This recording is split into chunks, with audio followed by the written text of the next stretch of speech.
치매 걸린 어머니가 어느 날부터 간병인을 보며 이상한 말을 하기 시작했습니다. 처음엔 그냥 헛소리인 줄 알았지만 느낌이 이상했어요.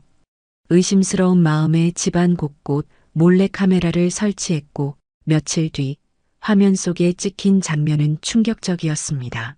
구독 버튼을 눌러주시면 매주 감동적인 실제 사연을 들려드립니다. 오늘의 사연 시작합니다. 그날이었어요. 딱히 특별할 것도 없는 평범한 오후였죠. 서울 외곽에 있는 낡은 아파트 단지 앞. 박성재는 퇴근하고 어머니 집 앞에 서서 한참을 망설이고 있었습니다. 한숨을 길게 쉬고는 문을 열었죠. 익숙한 냄새와 고요함, 그리고 거실 소파에 앉아 있는 치매 걸린 어머니, 김정순이 눈에 들어왔어요. 어머니, 저 왔어요. 성재요. 할머니는 성재를 한참 바라보더니 슬쩍 웃으셨죠. 근데 그 웃음, 어쩐지 텅 빈 느낌이 들었습니다. 식탁 한쪽에서는 간병인 서지민이 저녁 준비를 하고 있었어요. 항상 밝고 성실한 친구였는데요. 그날 어머니가 툭 내뱉은 말이 성재의 가슴을 철렁 내려앉게 했습니다. 저 아가씨 눈빛이 나는 못 믿겠어. 성재는 순간 당황했죠. 치매 때문이겠지 생각하며 애써 웃어 넘기려고 했어요. 근데 어머니는 소파 팔걸이를 꽉 움켜쥐더니 또 한마디를 덧붙이셨습니다. 은지 닮았어. 우리 은지.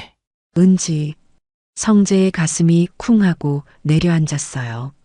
20년 전 이 집에서 흔적도 없이 사라진 자신의 딸. 단 한 번도 입에 올리지 않던 그 이름을 어머니가 다시 꺼낸 겁니다. 왜 하필 지금? 왜 저 간병인을 보고 그런 말을 하는 걸까? 성재는 혼란스러웠어요. 집안엔 이상하게 긴장감이 감돌았어요. 모든 게 어긋나 있는 것처럼. 성재는 애써 아무렇지 않은 척 어머니를 토닥이며 식탁으로 향했어요. 서지민은 아무 일도 모르는 듯 웃고 있었지만 성재는 그녀의 손끝이 살짝 떨리는 걸 놓치지 않았습니다. 그날 밤 성재는 침대에 누워서 한참을 뒤척였어요. 내가 너무 예민한 건가? 아니면 정말 무언가 있는 걸까? 결국 그는 결심했죠. 볼펜 모양의 작은 녹음기를 사서 어머니 집에 몰래 두기로. 말로는 설명할 수 없는 이 불안함을 그냥 넘길 수가 없었습니다. 며칠 뒤 성재는 조심스럽게 준비한 볼펜 녹음기를 들고 다시 어머니 집을 찾았습니다. 겉보기엔 그냥 평범한 검은색 볼펜이었죠. 성재는 자연스럽게 책상 위 연필꽂이에 볼펜을 꽂아 두었습니다. 그리고 아무 일 없던 것처럼 어머니와 저녁 식사를 함께 했어요. 집을 나설 때 차가운 바람이 얼굴을 스쳤습니다. 성재는 작게 중얼거렸어요. 진짜 뭔가 있는 걸까? 그날 밤 성재는 녹음 파일을 조심스럽게 재생했습니다. 이어폰을 끼고 심장이 쿵쾅거리던 그 순간, 그리고 파일 속에서 예상하지 못한 수상한 대화를 듣게 됩니다. 그 순간 성재의 손이 멈췄어요. 녹음 파일 속 분명히 들려왔습니다. 할머니의 떨리는 목소리. 은지야, 네가 온 거지. 성재는 심장이 터질 듯 뛰는 걸 느끼면서도 손끝으로 이어폰을 꽉 움켜쥐었어요. 파일 속 어머니의 목소리는 분명히 말하고 있었어요. 은지야, 우리 은지야, 네가 정말 온 거냐? 그 순간 간병인 서지민의 낮은 목소리도 들렸습니다. 할머니, 저 은지 아니에요. 진정하세요. 하지만 어머니는 고집스레 계속 같은 말을 반복했어요. 그리고 더 충격적인 건 다음 장면이었습니다. 걔가 누굴 닮았는지, 걔가 누군지 아무한테도 말하면 안 돼. 성재는 숨을 멈췄어요. 왜 어머니는 이런 말을 하고 있는 걸까? 왜 간병인은 당황하면서도 부정하지 않고 조용히 어머니를 달래고만 있었던 걸까? 그건 단순한 착각이나 망상이 아닐지도 모른다는 생각이 들기 시작했어요. 성재는 가슴이 두근거리는 걸 억누르며 핸드폰 녹음 기록을 반복해서 들었습니다. 할머니의 목소리, 간병인의 반응, 조각조각 이어붙여지는 이상한 퍼즐 같았어요. 설마, 설마. 성재는 고개를 저었지만 마음 한편에선 끊임없이 의심이 피어올랐어요. 그는 다음 날 퇴근도 미루고 바로 어머니 집으로 향했습니다. 조심스럽게 현관문을 열자 안에서는 어머니와 간병인의 대화가 들렸어요. 우리 은지, 손이 이랬지. 자꾸 하얗고. 할머니, 전 은지가 아니에요. 제발 진정하세요.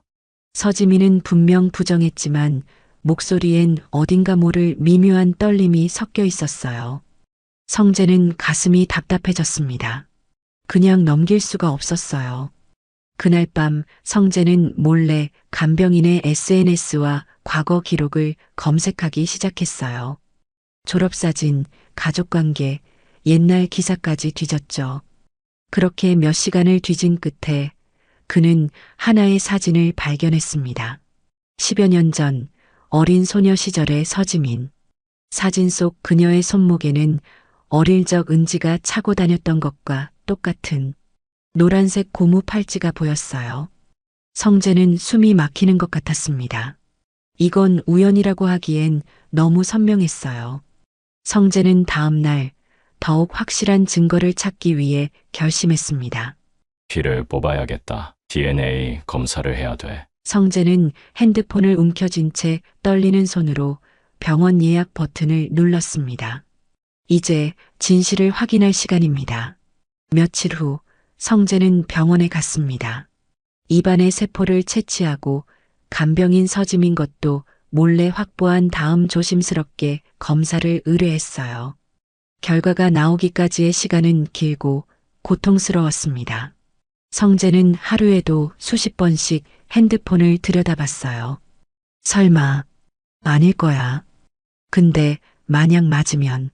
그렇게 불안과 기대가 뒤섞인 나날을 보내던 어느 날 병원으로부터 문자가 왔습니다. 심호흡을 깊게 한 뒤 성재는 손가락을 떨며 결과지를 열었습니다. 그리고 그의 눈앞에 선명하게 적혀 있었습니다. 99.99% 진짜 확인. 성재는 핸드폰을 떨어뜨릴 뻔했어요. 정말로 간병인 서지민은 사라진 자신의 딸 은지였던 겁니다.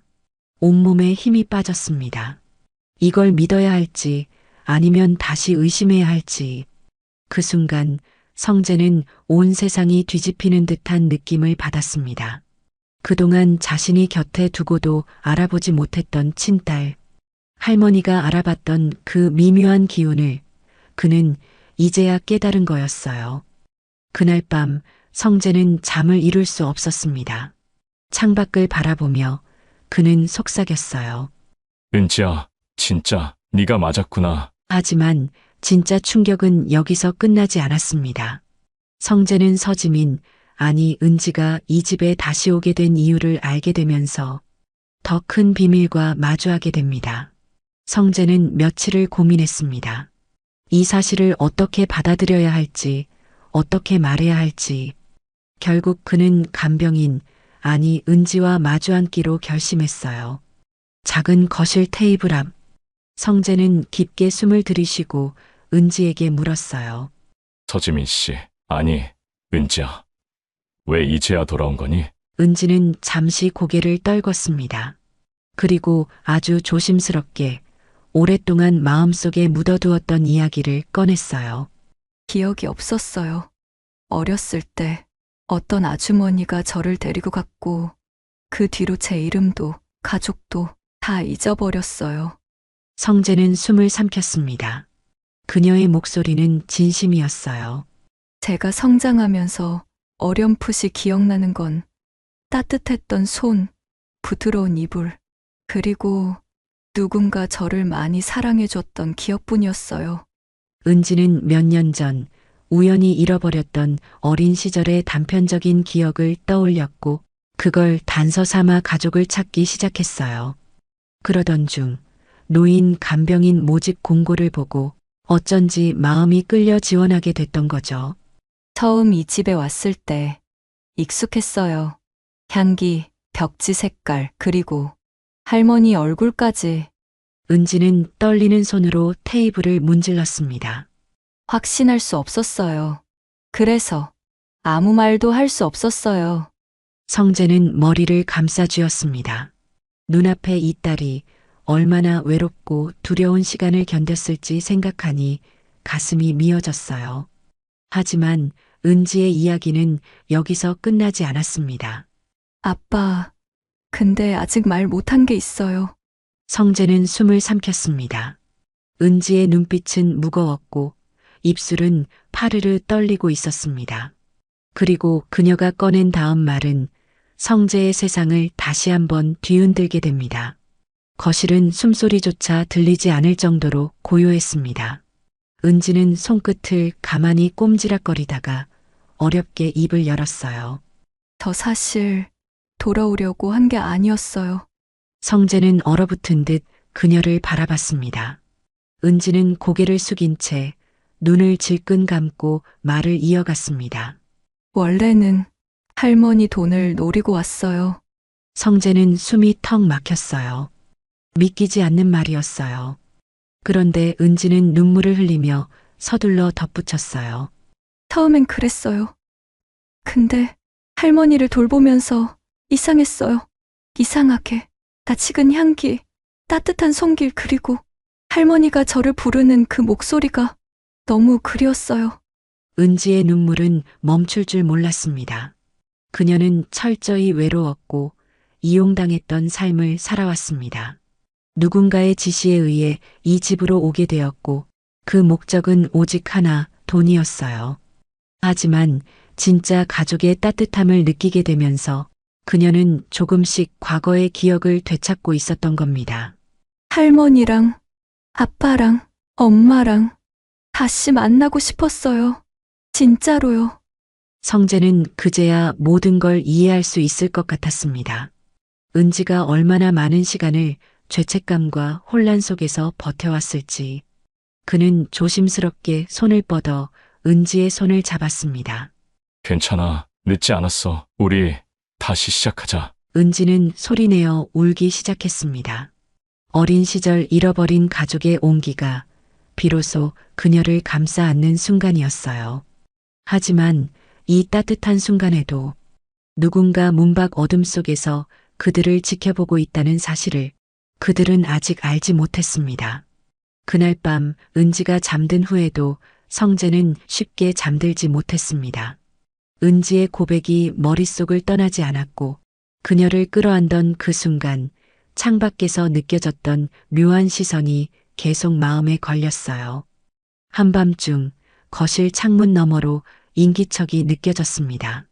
성재는 조심스럽게 커튼을 살짝 들추었어요. 가로등 불빛 아래 검은 그림자 하나가 보였습니다.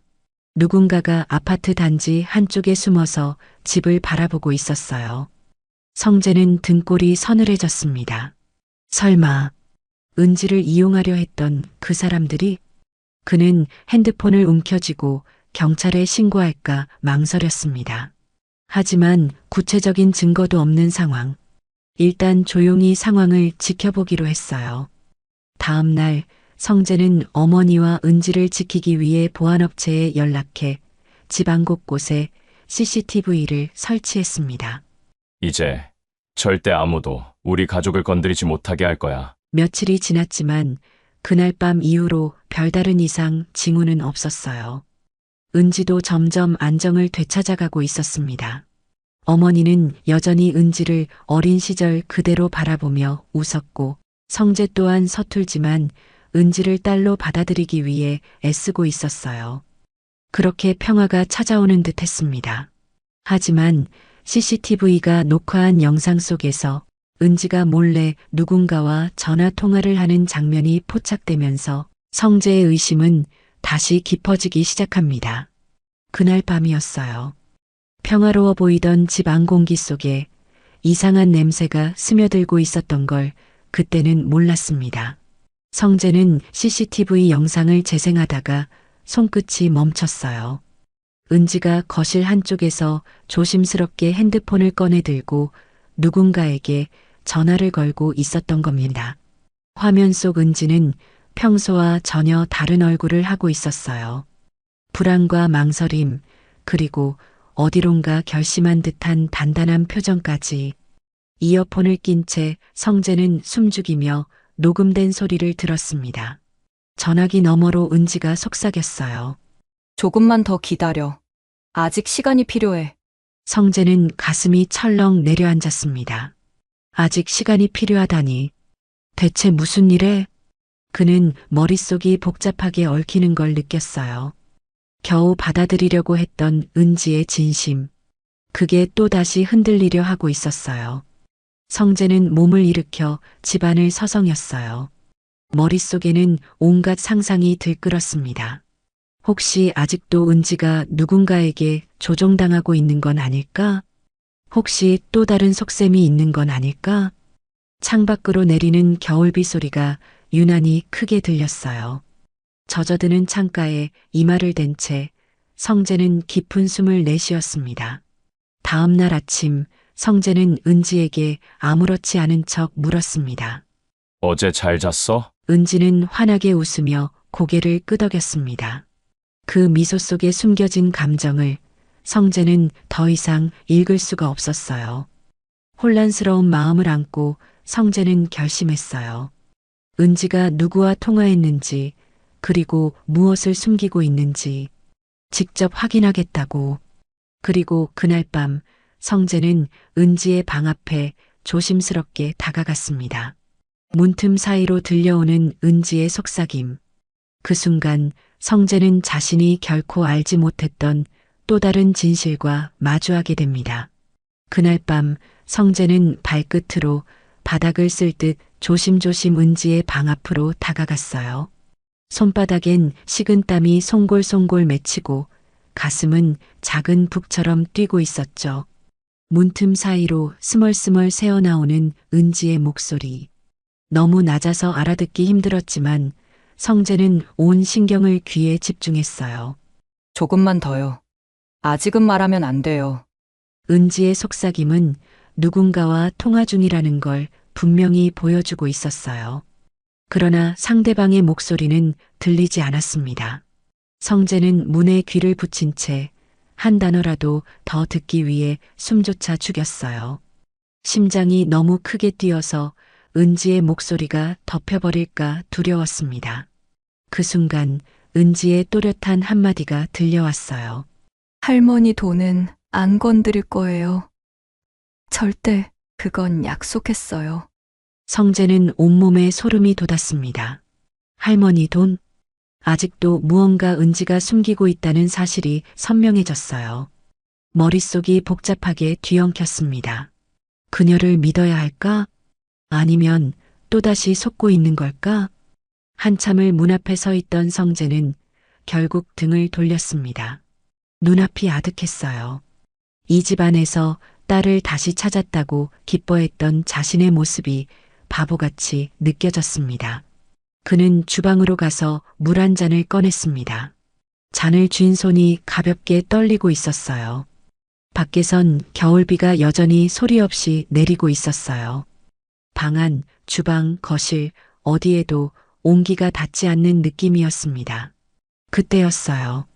뒤에서 조심스럽게 다가오는 발소리. 성재가 고개를 돌리자 은지가 서 있었습니다. 아빠, 무슨 일 있으세요? 성재는 억지로 미소를 지어 보였어요.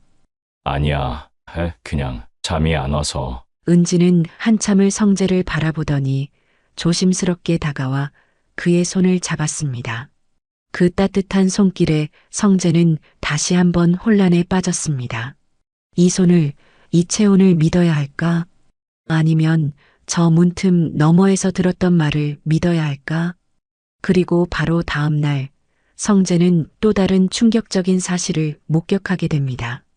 은지가 누군가에게 비밀스럽게 건넨 낡은 종이 한 장. 그 속엔 상상도 못했던 이름이 적혀 있었어요.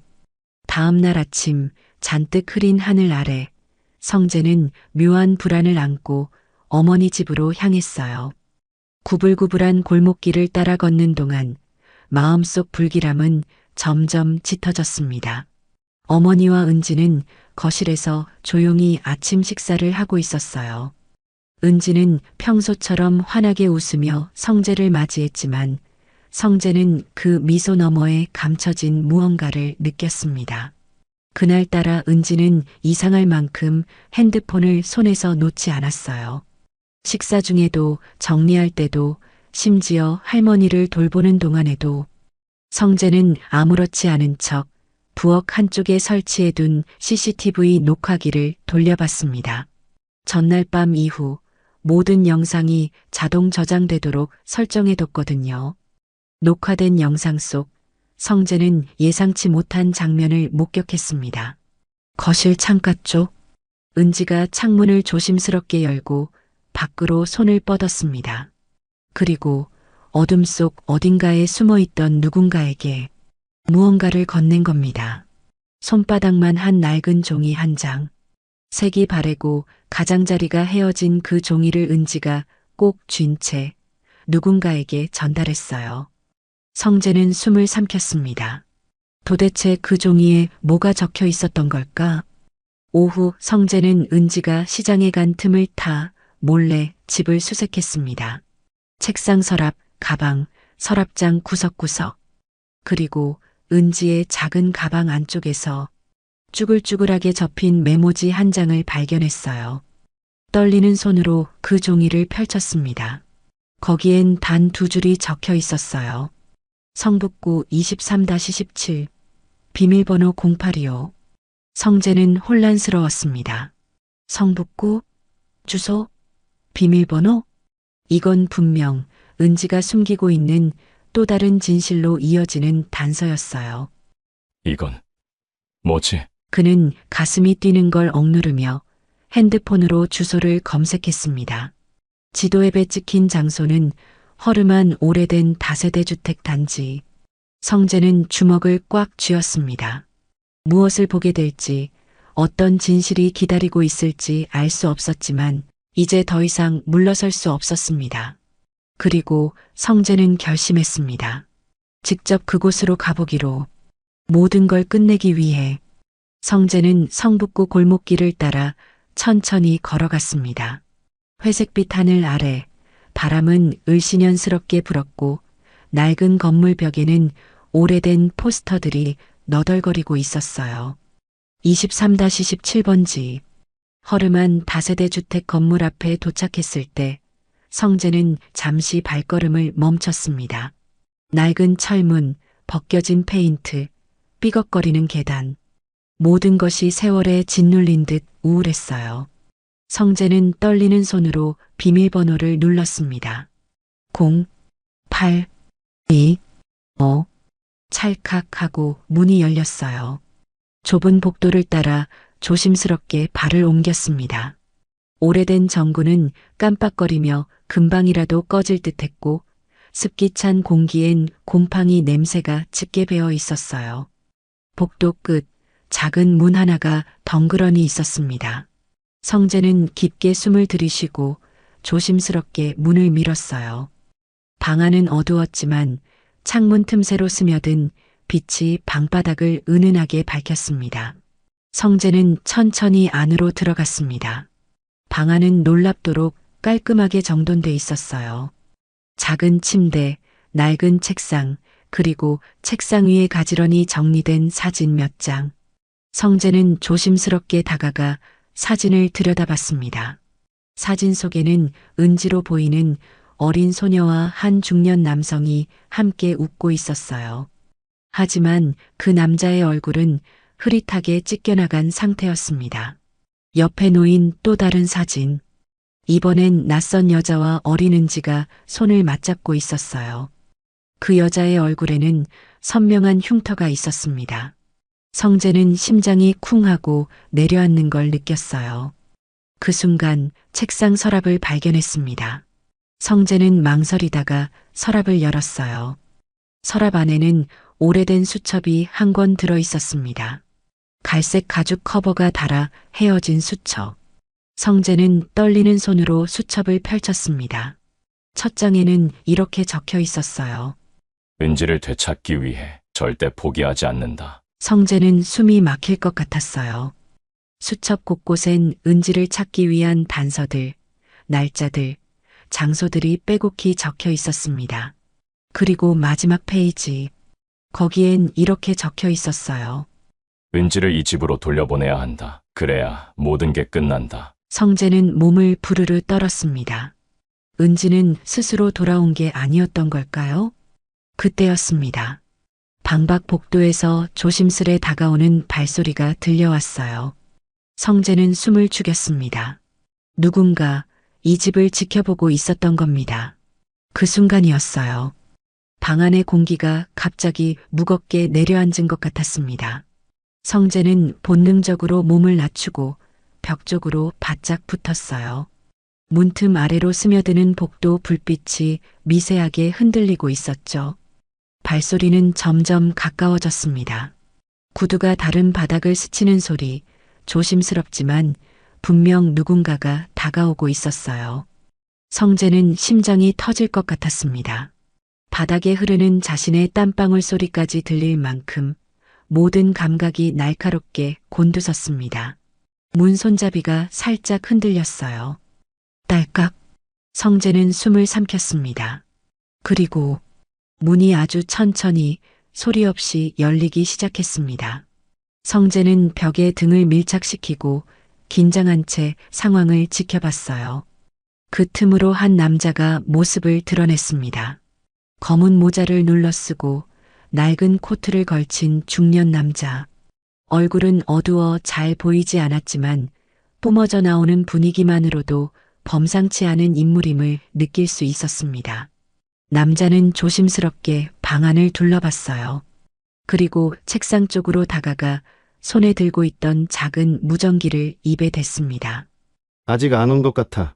은지는 없고 방은 깨끗해.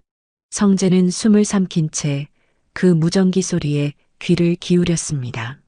그러나 무전기 너머로 들려오는 소리는 희미하고 알아듣기 어려웠어요. 남자는 방 안을 더 꼼꼼히 살폈습니다. 책상, 침대 및 벽장 구석까지. 그러다 성재가 숨은 쪽으로 고개를 돌렸어요. 순간 성재는 심장이 멎는 줄 알았습니다. 하지만 다행히 어두운 구석에 숨어 있던 덕분에 들키지 않았어요. 남자는 잠시 망설이다가 방을 나갔습니다. 성재는 조심스럽게 창문 쪽으로 다가가 복도를 살폈어요. 남자는 핸드폰을 꺼내 누군가에게 전화를 걸었습니다. 서두르자. 시간 없어. 오늘 안에 끝내야 해. 성재는 온몸이 굳어버린 듯 움직일 수 없었습니다. 도대체 이 남자는 누구고 왜 은지를 찾으려는 걸까? 분명한 건 하나였습니다. 이 일은 단순히 가족을 되찾는 이야기로 끝나지 않는다는 것. 성재는 떨리는 손으로 핸드폰을 꺼냈습니다. 그리고 드디어 결심했습니다. 은지에게 모든 걸 솔직하게 물어보겠다고. 그날 밤 성재는 집으로 돌아오자마자 거실 소파에 털썩 주저앉았어요. 숨을 고르려 했지만 심장은 미친 듯이 뛰고 있었고 손끝은 얼어붙은 것처럼 차가웠습니다. 은지는 부엌에서 따뜻한 차를 준비하고 있었어요. 성재는 그녀를 바라보며 생각했어요. 저 순수해 보이는 눈빛 뒤에 대체 어떤 진실이 숨겨져 있는 걸까? 은지가 조심스럽게 차를 들고 와 성재 앞에 앉았습니다.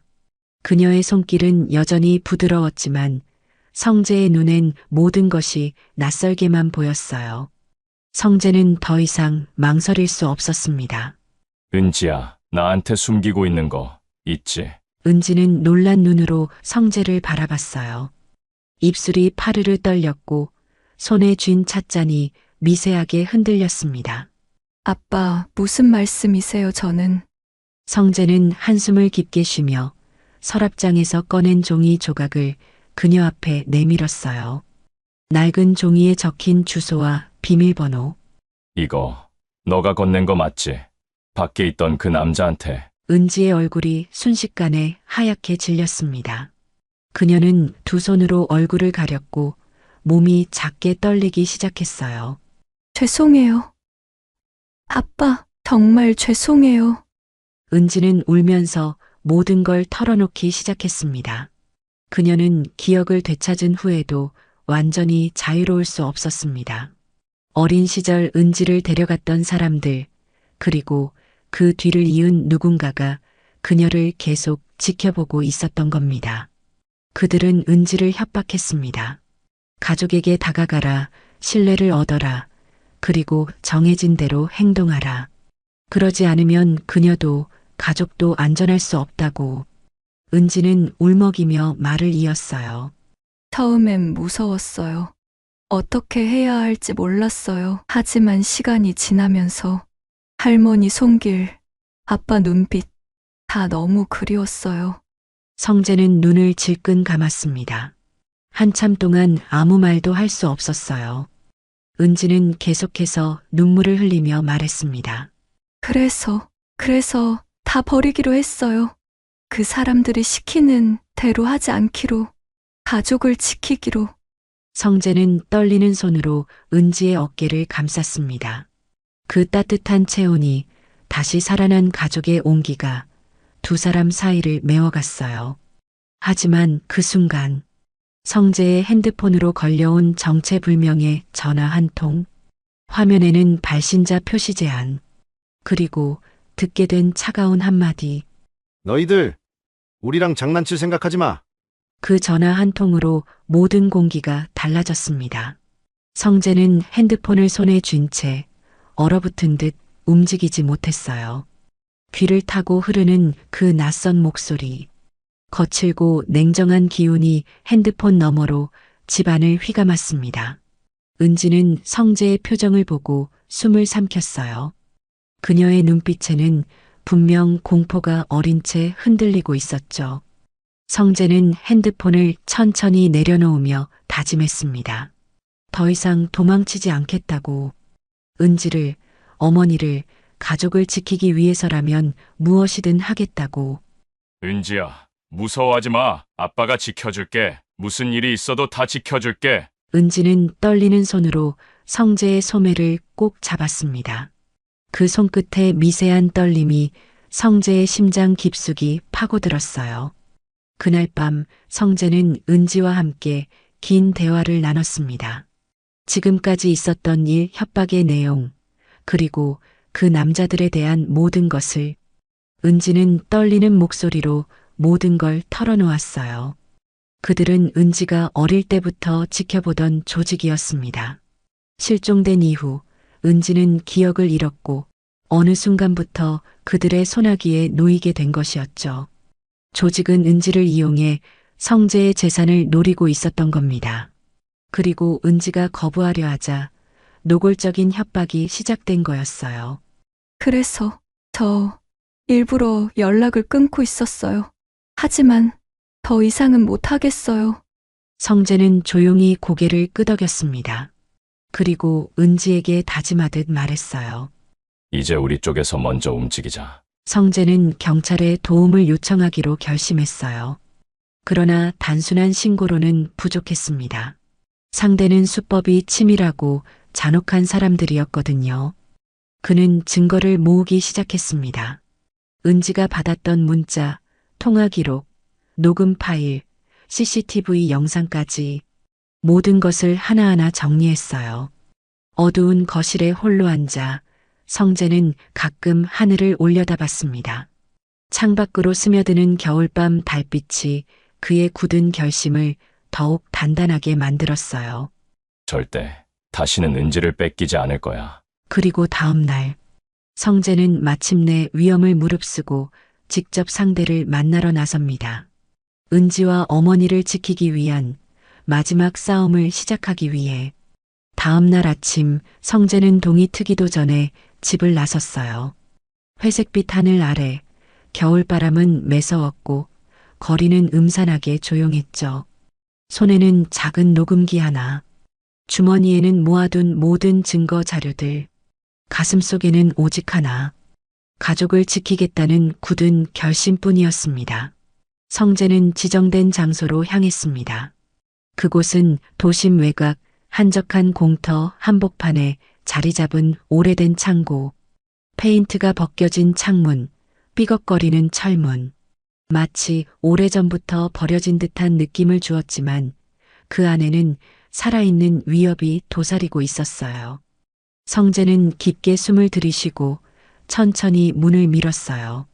안에는 검은 옷을 입은 남자들이 몇 명 모여 있었고 그들 사이에 중년 남자가 성재를 기다리고 있었습니다.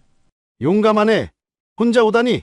성재는 단단히 담은 입술로 천천히 앞으로 걸어갔습니다. 주머니 속 녹음기에 전원을 켜는 걸 잊지 않았어요. 당신들이 원하는 건 뭐지? 남자는 성재를 비웃듯 웃으며 다가왔습니다. 아주 간단해. 우리한테 필요한 건 돈이야. 은지는 도구일 뿐이지. 협조하면 서로 다치지 않는 거고. 성재는 이를 악물었습니다. 분노가 목까지 치밀어 올랐지만 그는 꾹 참았습니다.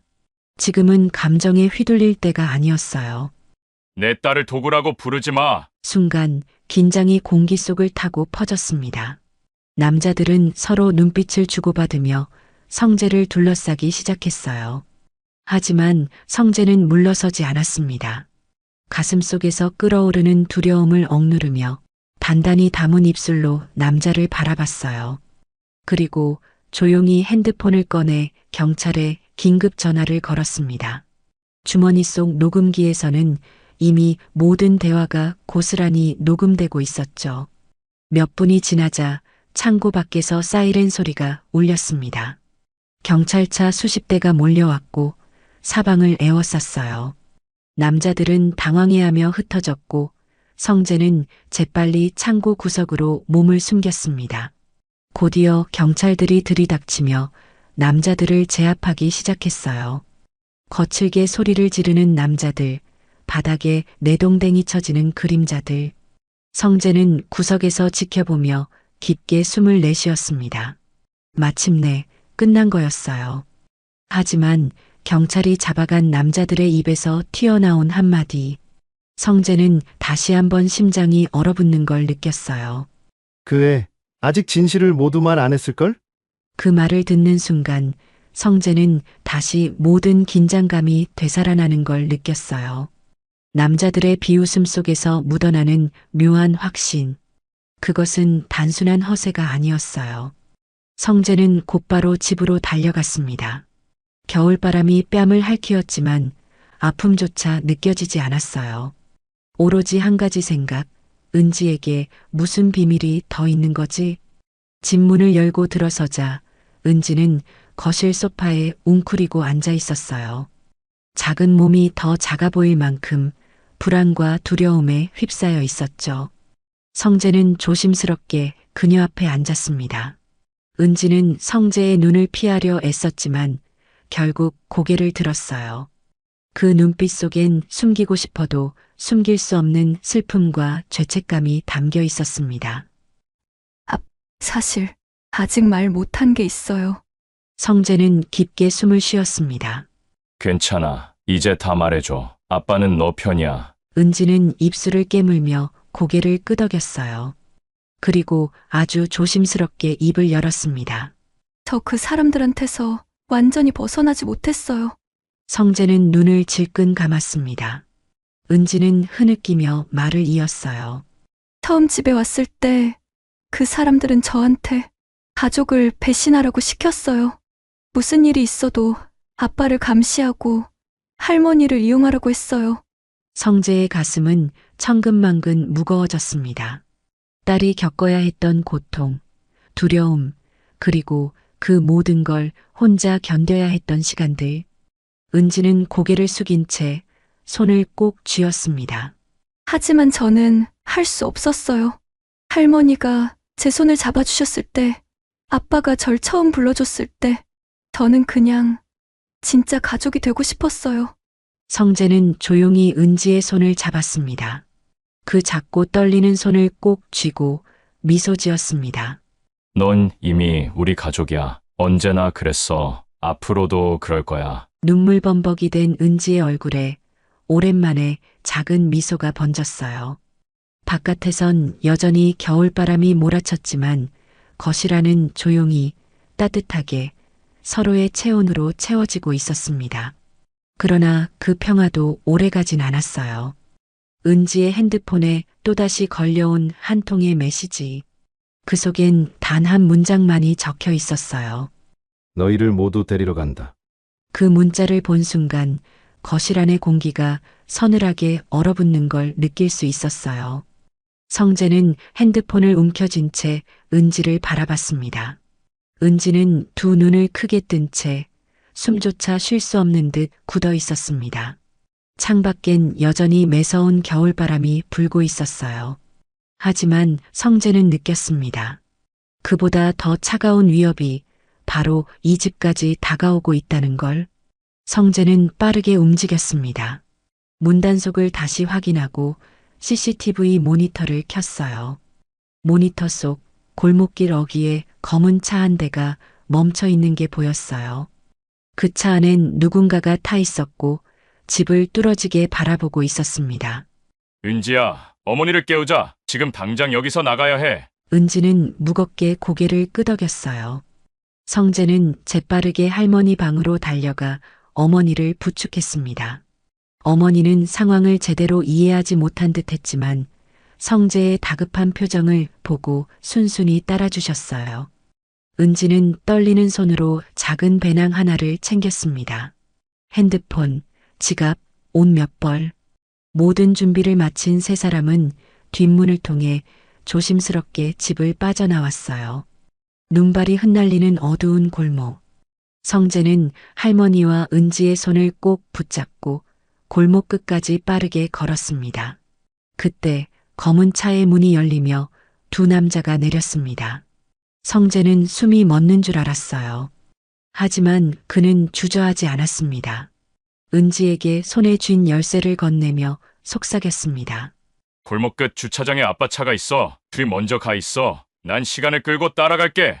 은지는 울먹이며 고개를 저었지만 성재는 단호했습니다.